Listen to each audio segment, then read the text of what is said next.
কাশ্মীরের পেহেলগাঁও হামলার পর ভারতের সঙ্গে যাচ্ছে তাই অবস্থা পাকিস্তানের, যেটা রেস এশিয়া কাপের মতো টুর্নামেন্টে হারে হারে টের পেয়েছে পিসিবি। দুই দেশের খেলোয়াড়কে ২২ গজের মাঠে দাঁড় তো করিয়ে দিয়েছিল আইসিসি, কিন্তু দুই দেশ মিলে ক্রিকেটটাকে রীতিমতো নোংরা করে ছেড়েছে। এবার নতুন করে পাকিস্তানের সামরিক উত্তেজনার প্রভাব পড়েছে আফগানিস্তানের সঙ্গে। শুক্রবার আফগানিস্তানের তালেবান অধ্যুষিত পাকতিয়া প্রদেশে বিমান হামলায় স্থানীয় ৩ ক্রিকেটার নিহত হন, আর তাতেই চটেছে এসিবি।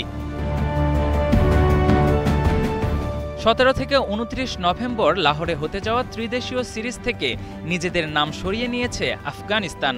নিজ দেশের ক্রিকেটারদের মৃত্যুতে পাকিস্তানে গিয়ে কিংবা পাকিস্তানের সঙ্গে খেলতে চায় না দেশটি। আর বোর্ডের এমন সিদ্ধান্তে সম্মতি জানিয়েছেন রাশিদ খান, মোহাম্মদ নাবির মতো ক্রিকেটাররা। সিরিজ থেকে আফগানরা নাম সরিয়ে নেয় কয়েক ঘন্টার মাঝেই অবশ্য নীরবতা ভেঙেছে পাকিস্তান ক্রিকেট বোর্ড। রাজনৈতিক অস্থিরতা নিয়ে কোনো টু শব্দ না করে উল্টো তৃতীয় দল খুঁজতে নেমেছে তারা। টাইমস অব ইন্ডিয়াকে দেয়া সাক্ষাৎকারে পিসিবির এক কর্মকর্তা বলেন, ত্রিদেশীয় সিরিজ সময় মতোই হবে। যেহেতু শ্রীলঙ্কা আছে, আফগানিস্তানের নাম সরিয়ে নেওয়াতে খুব একটা সমস্যা হবে না। তৃতীয় দল খোঁজা শুরু করেছি। এদিকে আইসিসির ক্যালেন্ডারে ব্যস্ত সূচি সব টেস্ট খেলুড়ে দলগুলোর সামনে। ওয়েস্ট ইন্ডিজ সিরিজ শেষে বাংলাদেশও তখন ব্যস্ত থাকবে আয়ারল্যান্ডের বিপক্ষে খেলতে।